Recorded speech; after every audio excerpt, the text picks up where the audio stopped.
Welcome to the latest episode of 5 on the Floor on the 5 Reasons Sports Network. Thanks for joining us on your favorite podcast app, on Apple Podcasts, on Android, to recommend Spotify. Also, check out the 5 Reasons YouTube channel for all your South Florida sports content. Lots of stuff on the Dolphins today, their workouts in Detroit, their joint practices in Detroit. Also, Off the Floor, our Discord server, $2.99 per month, the place for the most heat, information, and conversation. Sometimes I can't find the channels, but eventually I do. 10 different channels, plus the stage shows, bringing back more of those. You can meet all the cast of characters, a lot of whom you hear from here on the podcast. But again, this is the place to go. You're not going to want to be on Twitter much longer. Trust me. We put everything that's interesting from there in different categories here, make it easy on you. So Off the Floor, $2.99 per month. Also, check out Prize Picks. Use the code 5 FIVE. Follow us for our baseball picks. We've been on fire lately. Use the code 5 FIVE. Put down your 5, get your 50. Also, NFL preseason. There's a strategy to that. But you'd probably call me a degenerate if I went into it. Use the code 5 FIVE. Put down your 5, get your 50. And now, today's episode.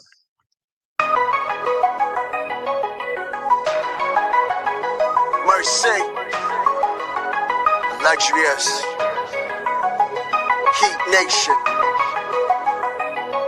Yeah. Mercy and Lago. Down to Biscayne. Yikes. 5 on the floor. Ride for my dogs. Where here's the thing. You can check the score. Hustle hard, couple scars, wearing bubble frogs. Down to Biscayne. Kept the flow playing, got it all band. Y'all seen the block, stop with one hand. And Pat we trust, it's power, have the guts. We're here to bring the heat, y'all can hang it up. Welcome to 5 on the Floor, a daily insider show on the Miami Heat and the NBA, featuring Ethan Skolnick, Greg Sylvander, Alex Toledo, Brady Hawk, and others from the 5 Reasons Sports Network. Also, make sure to subscribe to Off the Floor for the most heat anywhere.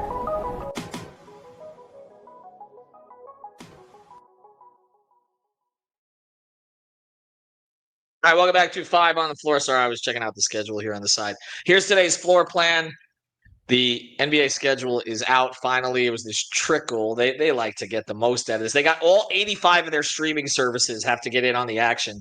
But now it is finally out, so you can actually check it out. It's on heat.com. We've also put it on our Discord. And I always start here. We're just going to go around the room. We're going to give our 5 takeaways. So we didn't prep for this in any significant way. But we'll give our 5 takeaways from the schedule today. But I always start with this, okay? The schedule always looks more difficult when you're not an elite team. When the big three were playing and the schedule came out, you're like, oh, okay, well, that's a possible hiccup. That might stop their 11-game winning streak. That's how you view it. When you are kind of middling, 3 straight play-ins, although one of those is a final appearance, and you're projected to be somewhere in that kind of 5 to 9 range again, or 6 to 8 range, or something else along those lines, a lot of games are going to look tough because there are teams that are projected to be better than you. And so that's just the nature of this. But here's my number one takeaway from this. And you actually put this on a text to us, Greg, and I think this is the number one takeaway from all of this. The Heat are going to have to prove their relevance again. They are not a national TV team. There's this one game that Amazon has, which the Heat are playing the Knicks, which is part of that, cup, that ridiculous cup thing that I disagree with Mark Jones about this, by the way, this ridiculous NBA cup thing that's still going on just so they can make some more money during the season. And, but that's like the only one. And then there's this rivalry week where there's 11 games and some teams are featured twice. The Heat are not in there. They've got 5 national television games total. Now, this could change, but it's basically, okay, the way I've got it here, November 19th at home against Golden State. By the way, our guy Ernie the Man Turtle to Jimmy Butler, he's already complaining on Twitter that the schedule makers, because they're out to get Jimmy, the schedule makers put that game at the back end of a Golden State road trip on the second night of a back-to-back. Anyway, that's November 19th. That one's on ESPN. Jimmy will sit. January 6th, they're in Minnesota against Anthony Edwards, and that's on Peacock. So I just had to resubscribe to Peacock, actually. And part of it was my daughter wanting to watch Modern Family. But beyond that, it's NBA games. March 30th, Philadelphia at home on Peacock. That could be that could be changed by then. They've got a game on Prime against Houston on February 28th. That one's at home. And I'm missing one because I don't see the fifth one here on the schedule. There was a fifth one, I think, some kind of an ESPN I think you named game on 5. here. But what's that? I think you named all 5. Okay, so there, that was 4, but I think the Knicks one is the other one, but they didn't mention exactly. this one. Okay, so that's it. That's it. Like the Heat used to be maxed on these, and again, it tells you part of it is Jimmy's not here anymore, but even Jimmy wasn't leading to the numbers that the big three led to. So, Greg, I'll just start there. I mean, that's the point, right? Like they're just not a marquee attraction at this point. No disrespect to Bam and Tyler, but it is what it is. It hurts to see it. And also, like, if you narrow it down to just major networks, it looks like they've got an ESPN game and an NBC game. I don't know how much we should care about this, really. Right. I think let me put out a PSA to the NBA or anyone that's listening to this that has any level of influence. I think it would do the NBA a great deal of success if they explain to the fans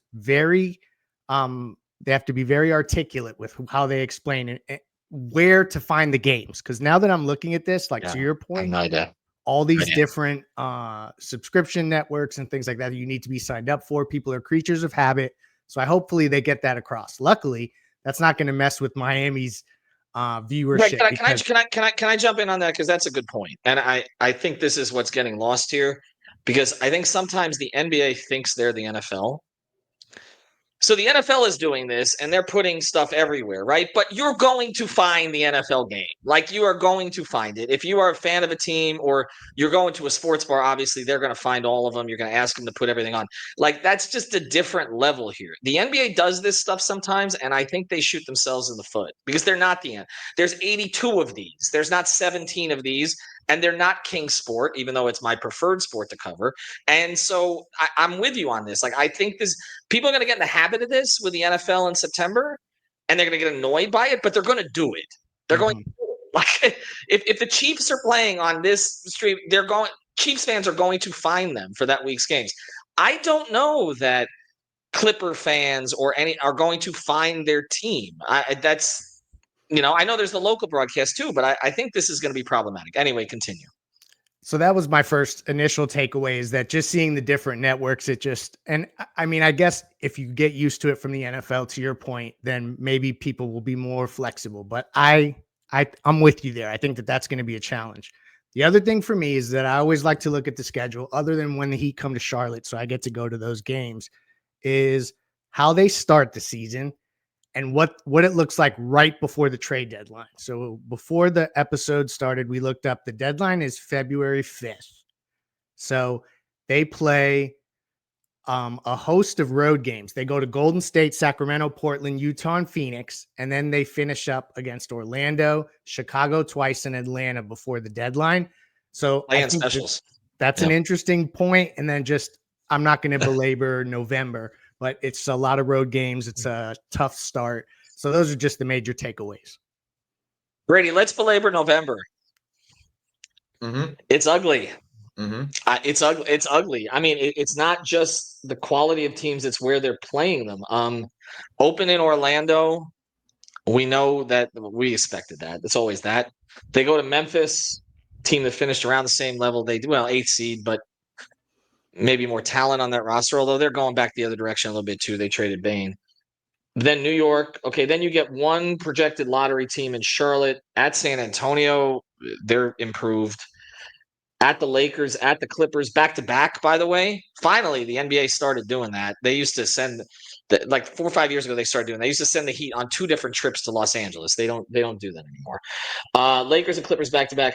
And then, like, the scheduled loss, November 5th, put all the money down. It's not the second night of a back-to-back. I'm not going to stay up for that one. No, November 5th in Denver. We're all skipping that one. We know how that one goes. Then they come home, Charlotte and Portland at home. Okay. 2 against Cleveland, return of massacre memories. At New York at home, the Jimmy game, Golden State at home. At Chicago, at Philly, Dallas at home, Milwaukee at home, Detroit at home, Clippers at home into December, at Dallas, at Orlando. What? How are they getting out of that, Brady? They better be good quick. Yeah, so well, let me start this by saying the thing we have to say every single year, which is I may trust them against some of these teams that you're mentioning. Like you like skip past Charlotte and Portland, and I don't appreciate that because that's what the Heat do, and they end up down 20 in the fourth quarter. I actually trust them against some of these other teams. At least they can play up a little bit and get ready for some of these games. Maybe early in the season, it's better to get tested like this. But no doubt, I mean, the first thing that jumped out to me is the first 8 games. I mean, 6 of the first 8 games on the road, and they're tough road games. One of them's the road trip that you mentioned. Like that is a brutal start. The only easy game you would say there is the Charlotte game, and like I just said, that's probably the one that'll probably hurt them the most. But it is an extremely tough November. I mean, last year I remember we were talking about they had a lot of the road home games on the back end of the schedule. We were like, okay, past the deadline, they can get back home. Maybe they can get into a rhythm, before we knew what the season was going to become. That's not really the case with this schedule. It's just a lot of the tougher teams early in the season. November is just, as you mentioned, it's a lot of these 2-game sets too. Like that's one of the things that jumps out on this entire schedule. It's like either they're going on the road to Toronto twice, or they're staying here playing Cleveland twice or New York twice. Like it's just a lot of these like 2-game pairings, which I feel like Miami kind of likes these little mini like playoff series types. Spo likes that type of thing just because he could scheme up against it. He can kind of get familiar with certain things. But yeah, it's just definitely a brutal start to the schedule. But like you said, it's like when you look at the schedule differently with the type of team that you are. I mean, it's just like these games look a lot tougher, as you said, with the version of the Heat that they are right now. And I'll say the other thing I was going to mention is you mentioned like right before the deadline, some of those teams. I remember last year we were talking about like them talking themselves into it late in the season, like, oh, they have a bunch of home games, maybe they could get it together. I'm kind of looking at February that way. Like that's kind of the one month that jumps out to me, just because little pre-deadline and post-deadline, like there is like a little easier stretch of the season. Like you said, the 2 Chicago games, Atlanta's, they're definitely not easy games. Boston, we don't know what they're going to be. They have Washington, Utah, New Orleans.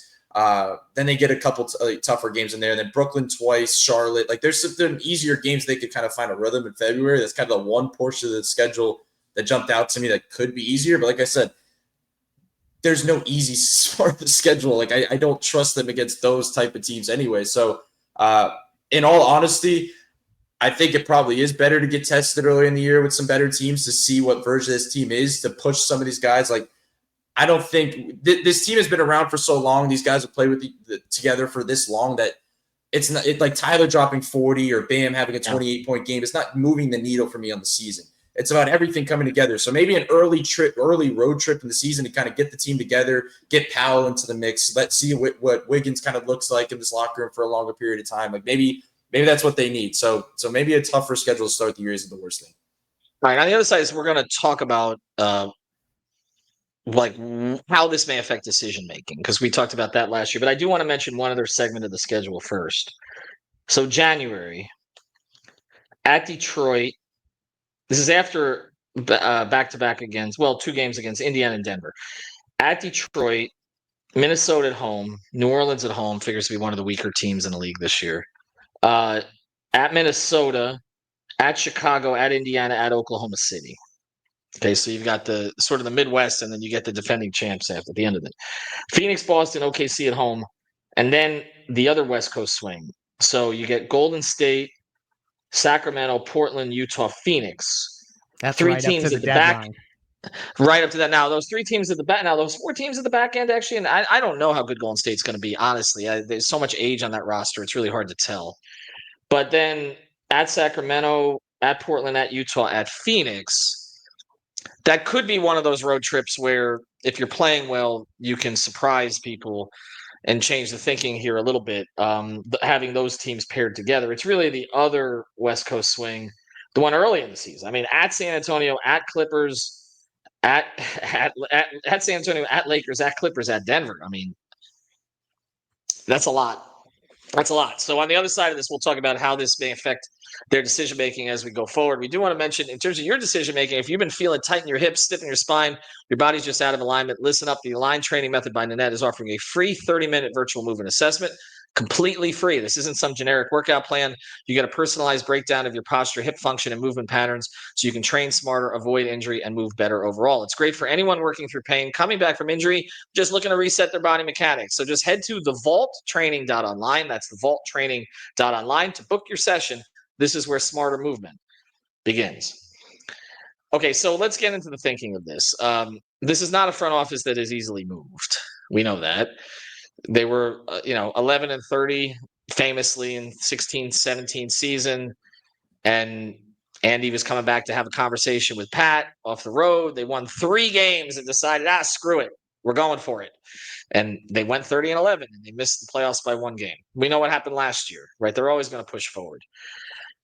But that opening stretch of the schedule, even though I think this is going to be an improved team, I think the roster is better than the one that came out of training camp last year simply because, in retrospect, because we didn't get the Jimmy we were promised, right? So I think this roster, looking at the motivations of the various players, adding Powell, hopefully you get growth from Ware and Jovic in particular, and you don't have Rozier in the rotation. So I feel like all of those things together, you could be better on paper. But they also could start 4-9. Mm-hmm. I just look at, right, like just looking at that, and Greg, I wonder. I mean, they're gonna preach patience and all that kind of stuff, because it's what they do, and they're gonna try to give Spo time to figure it out. We'll see if there's key injuries because that always plays into it. But I don't know that this was an ideal.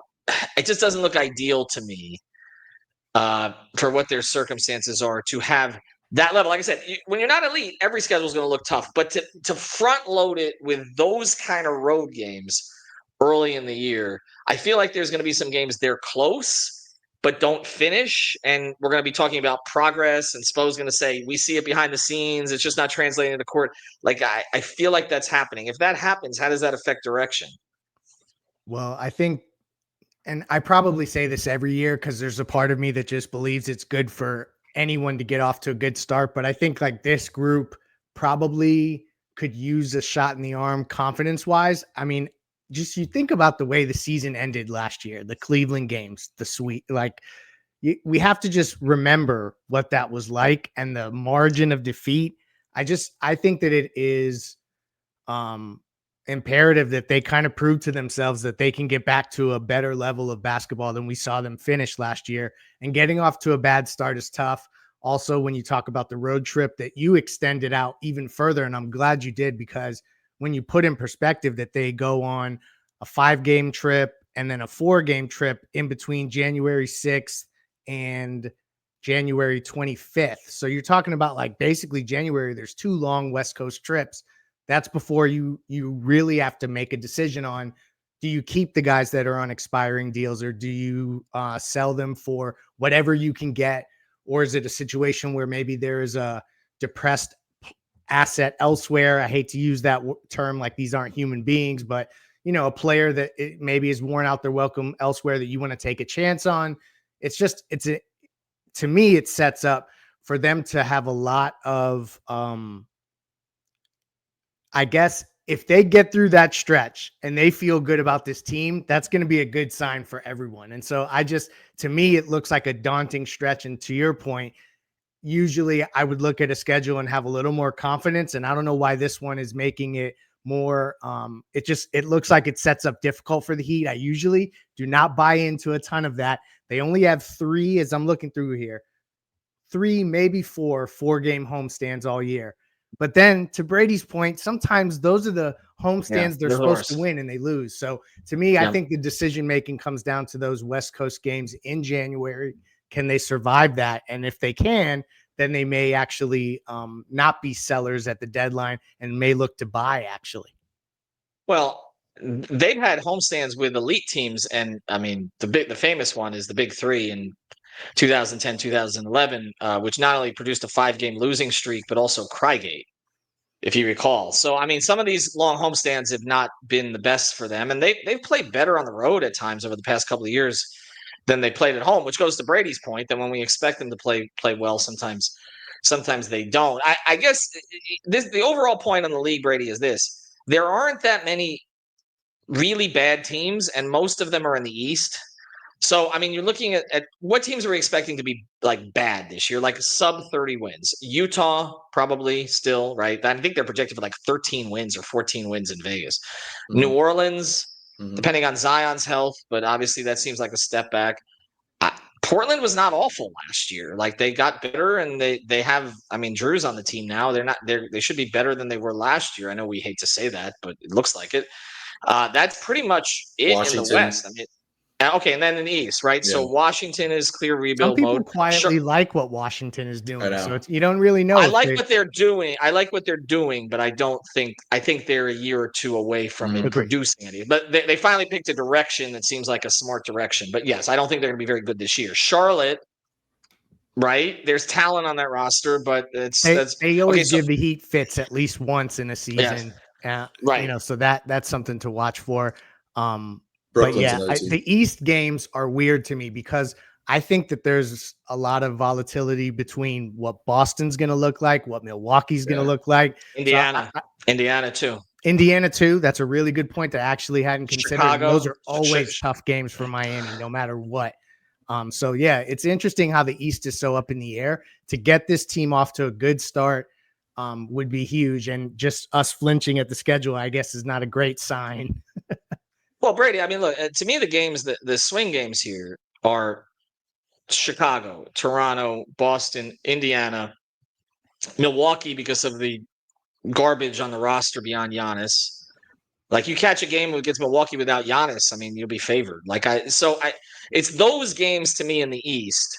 I don't know if Atlanta fits that category anymore. It looks like they've elevated out of that a little bit. But right, isn't that how we're going to define this to a large degree? Yeah, I would say, honestly, bigger picture, I would say like my biggest takeaway with the schedule is that schedules kind of like never end up mattering. I don't think we like when the season ends, we're not talking about the end of the season. Like, well, they were in this position because the schedule was hard in February. No. Like nobody's saying like that's never ends up being the case. I'm more so thinking about like the good example is you saying like if they catch the Milwaukee without Giannis and then like actually having to take advantage of that game and like be up 18 into the fourth quarter and not blowing it. Like it's more so the stuff, the tangible type stuff that we're talking about in X's and O's and coaching and players kind of being healthy and playing at that level than it ends up being the schedule. Because like you said, I think any game is winnable for the Heat this year, but I think any game is losable. You could say it for any team. I mean, that's what happens in an 82 game season, but I think everybody could agree it's probably like that for Miami more than a lot of other teams just because of the inconsistencies with the roster. I mean, we didn't know specifically last year. We just didn't know what you were going to get on any given night. You didn't know who was going to play pre-Jimmy kind of being traded. You didn't know what version of that you were going to get post-Jimmy. We didn't know if Wiggins was going to play on any given night or certain players being in and out.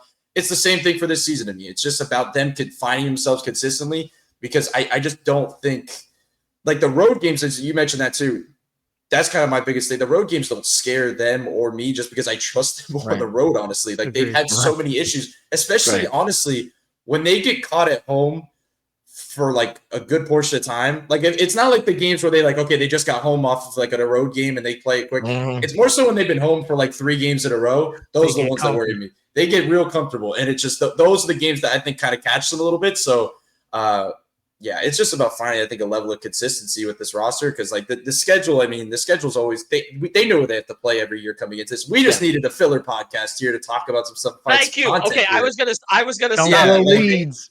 I'm just being honest here. Like, I was gonna stop you there. I'm glad that you actually said it.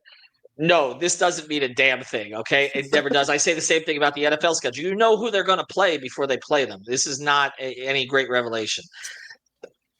But it's August. Yes, it matters. Everything matters. Everything matters right now. We're trying to get to the end of the month.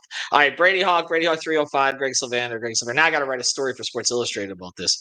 So God help me. Have a good one, everybody. Thank you for listening to the 5 on the Floor on the 5 Reasons Sports Network. After all, someone needs to listen to my dad.